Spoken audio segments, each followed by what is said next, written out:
Hello, everyone. Welcome to another exciting episode of the Insurance Untangled podcast. I am Naren, one of the co-hosts and co-founder of this podcast, dedicated to helping practices that are tangled up with insurance. We talk about topics that help you take more control and create a bigger future and a better future for you, your patients, and of course, your team members. Today, my guest is my dear friend, Jordan Comstock. Hey Yo, guys, what's up? Hey Jordan. What's up, Jordan? What's up, dudes? Just lounging around on the podcast today. Lounging around. Here we go. Lounging As you may also have heard, we have Ben with us. Ben is going to help me co-host this podcast. So we're going to grill Jordan. Hopefully he can live up to our expectations. Yeah, let's go. I'm ready. And Ben, you be the judge. Okay, I'll grab my measuring stick here. Right? Oh no, we're not doing that kind of judging.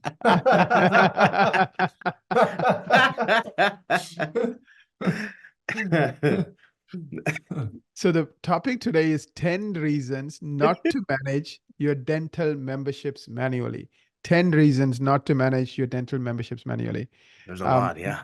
We are listening to this in early January. So it's January 9th is when we are releasing this podcast. So it's a good time to think about this, right? Like as you go into 2024 and, think about, what are the big things you want to accomplish in 2024?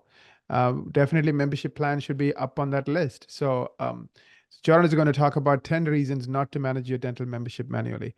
Jordan, the first one I can think of is administrative burden. I mean, it is a lot of work, right? I know practices that use Excel and paper, and then Binders. people forget to update things, and so talk about like one of the reasons maybe not to do this is administrative burden. So you have helped a lot of practices who were on paper before. So what have you seen?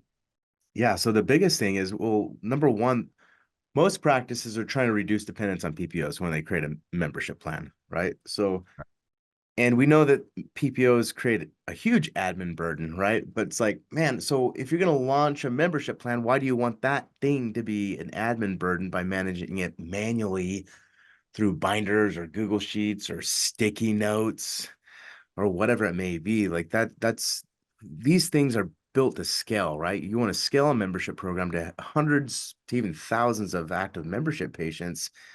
Why manage it manually with paper and Google Sheets?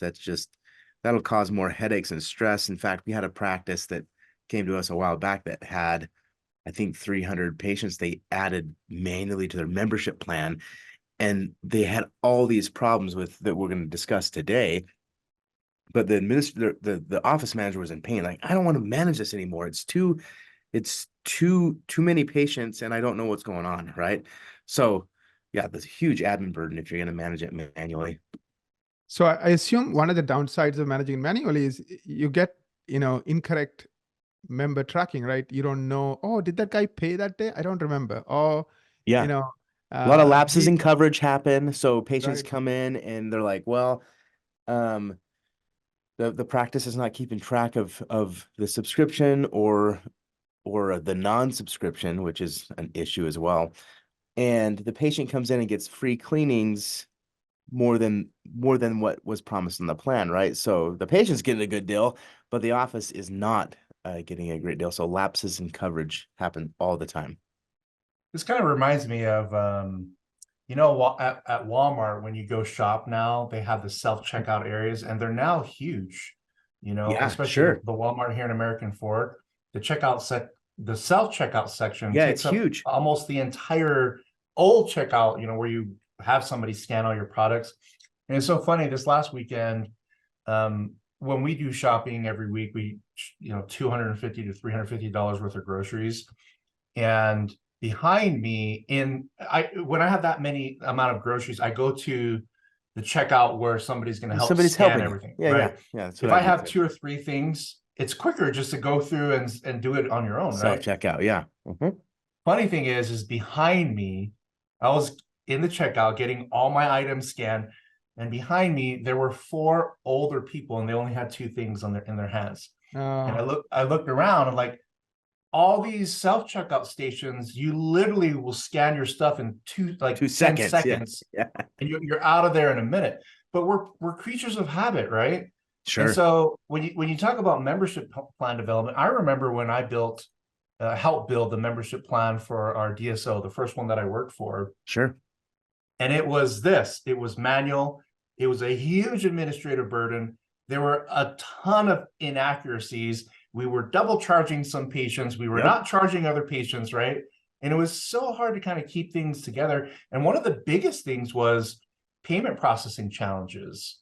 That was a huge problem for us. So we really didn't have a way to automate and figure out those systems. But can you speak to a lot of the times processing challenges that you've experienced? Yeah. So there's that, automating the billing, and well, even as you scale a membership plan, and if you're doing it manually, there's credit cards that they expire, right? So that's a huge, as you scale, that's a huge burden if you're doing it manually. Meaning let's say you got 500 active membership patients that you're managing manually. That's 500 credit cards that will expire at some point, right? And there's our technology out there will help auto update a lot of the expiring credit cards. When the Visa renews it with the patient, it auto updates in our system because we have a API and relationship with Visa that does that and says, hey, this is a subscription, so we just need to keep this card renewed. But in addition to that, there's like PCI compliance issues that happen all the time when a practice is managing it on a binder or paper or even Google Sheets, where they're storing the credit card information on those types of formats, right? The Google Sheets don't do it. The paper, if you're storing credit cards on paper, like that's a huge compliance issue. Anyone can take that paper and steal that patient's credit card number. So that happens, that could happen if you're managing it manually on paper or on a Google Sheet. That's awesome. I think one of the things that I feel happens with this type of situation is the experience, right? The patient experience. What I mean is, like, I'll give you a counter example, like Amazon Prime, right? It typically takes me 2 clicks to buy Prime. Sure. And then once I buy Prime, all the benefits I get, I don't have to call somebody and hassle them saying, hey, what about this? What about that? It's all just automated. Like, for example, I get free shipping. I get same day delivery, right? Sure. I get to watch movies for free. I like so many things. I don't even need to think about it. Just enjoy it for the whole year. So can you talk about some of the challenges you have seen with manual systems? I assume still either they're not doing it. Vast majority of practices either don't have a membership plan, or if they do, it's manual, right? That's like the majority. Yeah, so that's the majority. So with poor patient experience, like, look, we live in it today of convenience. That's what you just told us, a little story of your convenience on Amazon Prime. we live in a world of convenience. So for example, I wanted to go see a doctor the other day, and I went to their website, and 2 things. Number one, I couldn't see who they were. I want to know who's I'm going to be talking to, right? I like to know the people I'm going to be doing business with, right? They had no pictures on their site. In addition to that, they had no online scheduling. So I'm like, I don't want to call these people. I'm busy. I'm running around, my office here at Boom Cloud. I just want to click a button, and I want to have that experience that I control, right? I don't want to have to call an office and do all that stuff, right? When you're managing membership plan manually, it's poor convenience, right? People aren't getting that convenience factor that we talked about. And when you have it like a system and make it really easy to sign up off of your website, the patient can go on the website, be like, oh yeah, I want to do this. Boom, bam, boom. I'm a member. I'm going to go to the dentist, and I'm going to schedule my appointment on the website as well, right? So it's more of patient convenience and making sure that you're offering a really easy way to join your membership plan versus calling the office and filling out this paperwork and doing all this manual stuff while they're waiting. So that's kind of how I think about it. That's interesting. Makes sense. What about analytics? Like when we talk about analytics, a lot of people, business owners in general, ignore analytics. But what are a few key areas of analytics for membership plans that would make it important to have a system for analytics that you can't get if you're running things out of a spreadsheet, right? Yeah. So there's a book that I recommend everyone get. It's called The Automatic Customer. It talks about subscription revenue and all the metrics that you need to understand to build a successful subscription membership plan, right? You need to be tracking your monthly recurring revenue, your churn rate, that's how many patients cancel, your growth rate of how many patients are added after the churn, right? Your annual recurring revenue, your lifetime value, all these metrics you need to be tracking to really have a healthy subscription revenue in your practice. So when a practice is offering or managing a membership program manually, they're missing the boat on these types of metrics and tracking them properly so they understand the health of their plan, but also the health of their practice, their overall practice. When you build these types of plans up and have this, let's say you got 1,000 active membership patients, you need to know how much recurring revenue is coming in, how much churn is happening. We had a practice that wasn't tracking anything, and they're like, we can't grow it. We're signing up patients every week, but it's just not growing. And we asked them one simple question: how many people are canceling every month? They're like, well, we don't know. We have no idea. It's like, okay, well, if we take the new people coming in minus the people that are churning out, and what's your net growth, right? So it's like, oh, we added, I don't know, say I'll make up a number. We added 20 patients a month, but we lost 30 patients. So that's not growing, right?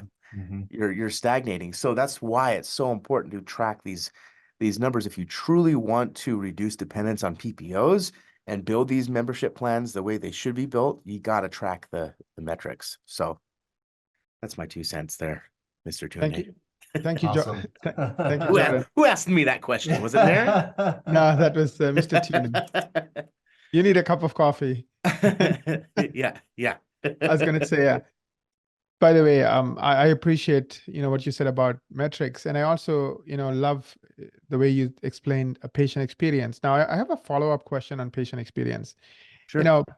One of the biggest challenges patients have is communication, right? So Yeah. even with regards to membership plan, I'll give you a classic example, right? You're on a PPO plan, you go to your, and your dental office books an appointment, right? And you go there and then they say, oh, oops, we made a mistake. You have to come back next week because you haven't, used up the 6 month. You have to wait 6 months before your next dental cleaning appointment, right? Now, that would really frustrate me. If it happened to me, I will just be like livid. I cancel whatever else. So I block this and I come here and then I can't do it. So communication is key. So how can I know I'm attacking PPO plans, who I like to punch once in a while. Yeah, let's do it. Yeah. But just in general, communication is key. So how does, let's say, an electronic communication system, like let's say a boom cloud, Sure. help solve this versus I can imagine all the problems with manual communication, right? Of course, somebody has to remember to pick up the phone and call and this and that, and probably lots of things can slip through the cracks. Yeah, some of the biggest communication issues are when it comes to for renewal time, right? Especially when it comes to if a patient's on a yearly subscription plan, and let's say the practice is doing this all manually, they'll go and they'll just run the card, right? Manually, type in the numbers. Right. And sometimes the patients forget that they subscribed for a yearly, membership plan. And they're taken by surprise. Some of the best practices that we do is right before whether it's monthly or yearly membership plan goes to renew, right?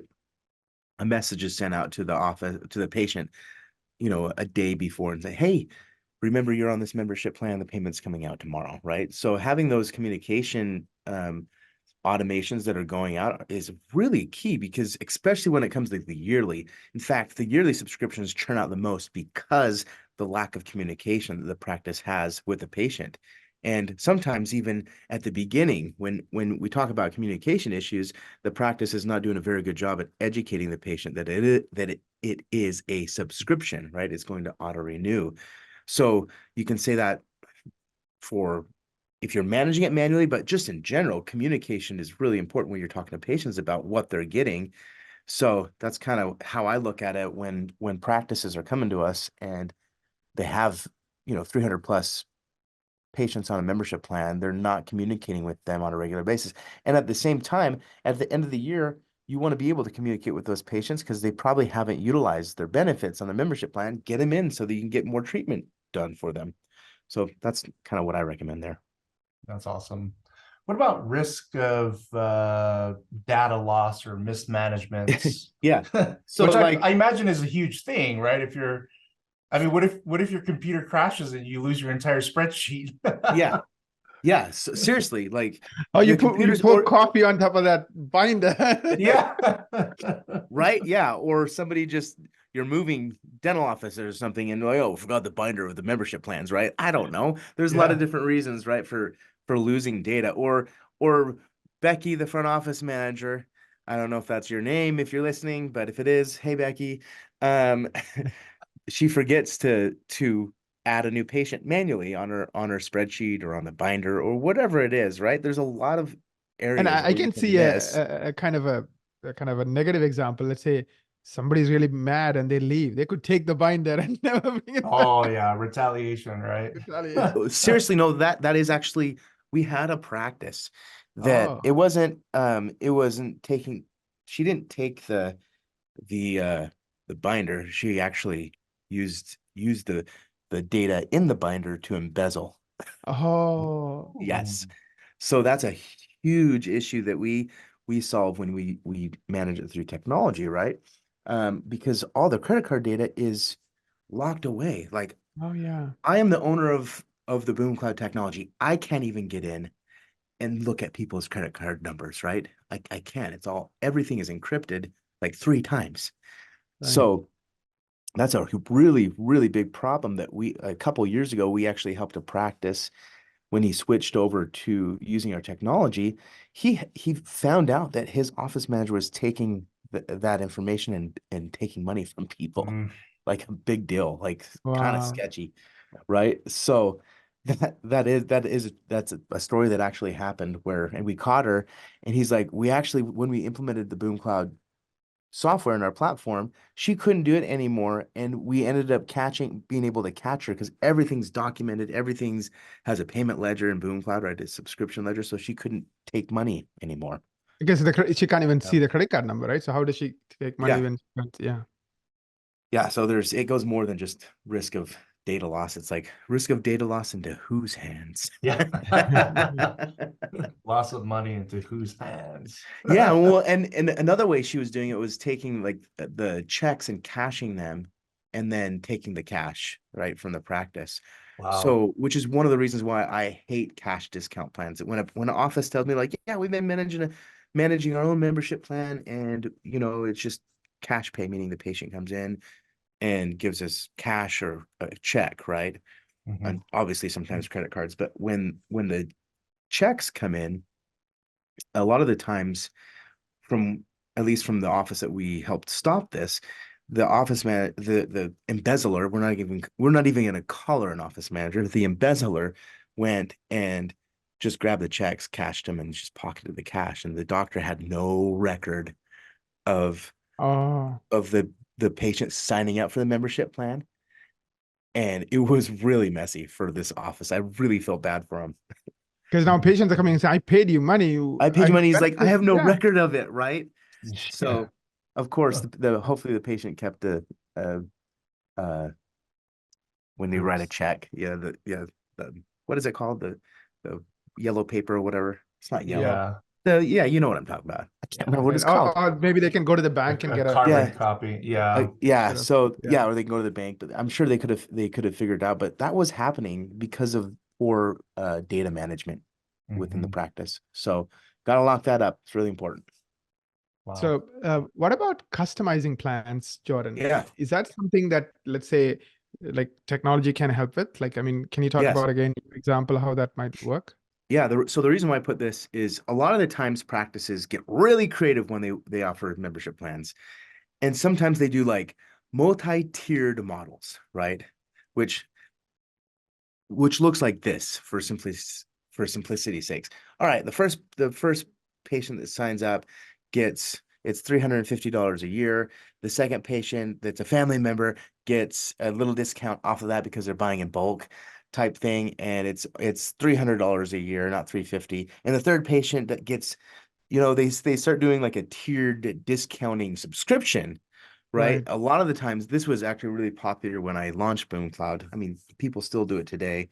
I don't recommend it, but if you want to get really creative and really complex, build really complex subscription membership plans, managing that manually is going to be really, really hard to manage who gets what and why. And everything, once again, everything is documented in like the Boom Cloud system to where you can see kind of the flow of the type of membership plan. If you guys didn't know this, there's actually several different types of ways to do subscriptions. Like I said, there's tiered pricing subscriptions. There's like discount only type subscriptions.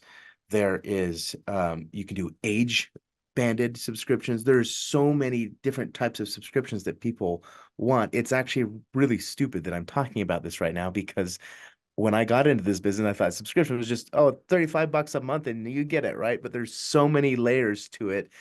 And as we've evolved over the years, I've found that there's several different subscriptions that become really hard to manage manually, and that's the tiered subscriptions, which a lot of people love to do. So I recommend keeping it simple. No You wouldn't doubt about recommend, that. so would you recommend, let's say if it's a family, the first person pays a little bit more than everybody else, like at least like a 2 tier?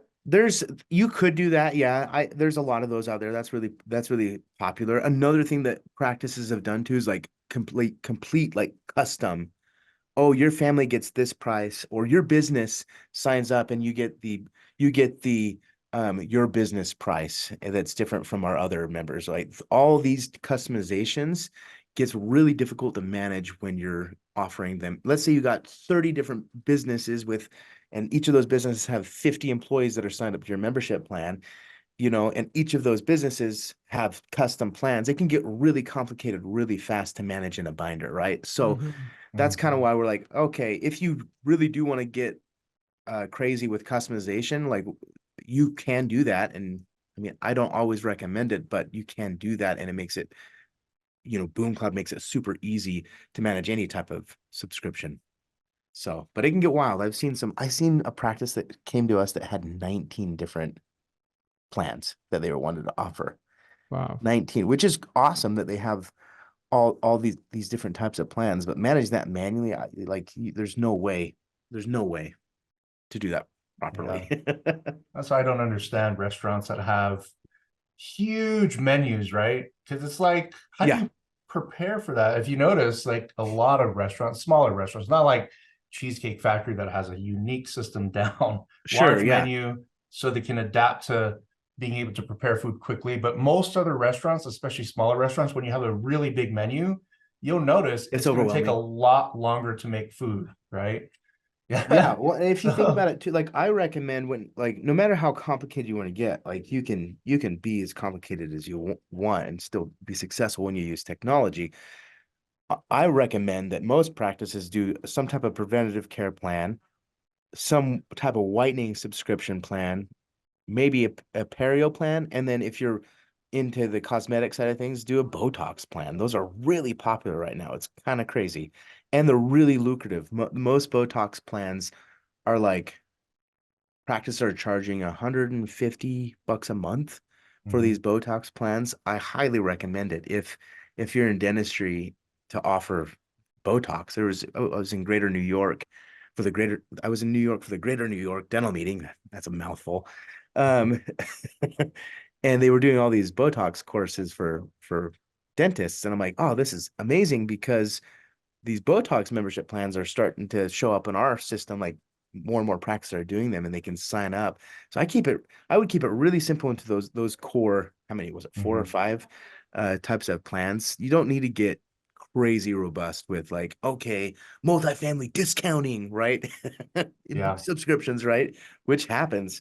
So I would just keep it simple regardless. If you want to complicate it, technology can handle it, but your binder won't be able to. Gotcha. Yeah. What about bonuses? Like you mentioned, embezzlement, the temptation for embezzlement especially when you're running things manually. I imagine, that's the reason for embezzlement is that people naturally want to grow as the business grows, or they want extra income, right? I get this all the time from our team members.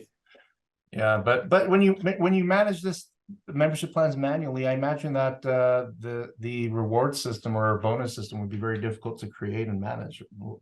Yeah. What say you, Jordan? Yeah. So one of the biggest secrets to some of our largest practices with the biggest membership programs, they've figured out how to use incentives and rewards, right? And inside of Boom Cloud, we actually have a section called rewards, where you can track every sign up digitally, right? And it's verified. It's not somebody's not writing down a piece of paper and saying, yeah, I signed this patient up, give me $20, right? We have a system that allows you to enter in all your team members in, and when the patient's checking out and signing up, or if they're signing up online, there's a drop down that they can choose your name, and we have like a little leaderboard in Boom Cloud where your staff can see how many patients they're signing up. And if I were you as a practice owner, I would simply give them a reward per sign up, right? So call it $5 per membership sign up, right? We have a practice doing this right now that they sign up between 80 and 100 patients to their membership program per month, because they've rewarded their whole team and everyone's motivated together, right? With the practice. And they understand too that the membership plan helps the patient. So it's a win for the patient because they're getting benefits and savings. It's a win for the team member because they're getting bonus for helping the patient. And it's a win for the practice because they're building a robust recurring revenue system, right? So that's probably the biggest secret that a lot of practice miss out on when they're managing it manually. And sometimes if they're managing it manually, like how do you make sure that is real, right? I've had problems with my sales team in the previous years where they would just make up crap. They'd say, yeah, we signed up so-and-so dentist to the Boom Cloud software, and we couldn't find anything. We managed stuff manually at one point in time, right? And we could never confirm if that was a real patient or not, right? So sometimes I'm sure I paid more than what I should have in the early days of Boom Cloud because we didn't properly track how we bonused people, and people found loopholes, right? So whether you're doing that manually, you got to be cautious of that. But in our system, it tracks everything and confirms that payment went through, and you're able to reward your employees. But when you do it right, it's like it's like when the rubber hits the road, right? You start growing your membership program really, really quickly. There we go. That's awesome, dude. Well, Jordan, I appreciate your knowledge and expertise. I think you're probably the foremost expert on membership plans in the country, if not worldwide. Worldwide. Yeah, worldwide. So that's what's the Earth's population now? 7 billion, 7 billion to 1. Yeah, 7 billion. Yeah, that's it. That's it. Yeah. Yeah. Well, thank you, Jordan, and thank you, Naren, for starting us off, and for the comments that you made. And of course, we really appreciate interviewing each other and kind of going through these rounds to, interrogate one another. Interrogating each other, yeah. In an effort to share good information with the industry. So thank you both. And I also want to thank those of you that are joining us today for another amazing episode of the Insurance Untangled Podcast. If you enjoyed today's episode, don't forget to share this with your friends and family on social media. But we also appreciate your reviews. Your reviews will help other doctors find us and allow our content to be more widely spread throughout the industry. Please share a review on any of your favorite podcast forums that you use. And by the way, don't forget to visit insuranceuntangledpodcast.com to find episodes on various different topics that we've been talking about, including freebies and other items that we give our listeners. Till we meet again, we wish you all the best of success and happy weekend. Take care, everybody.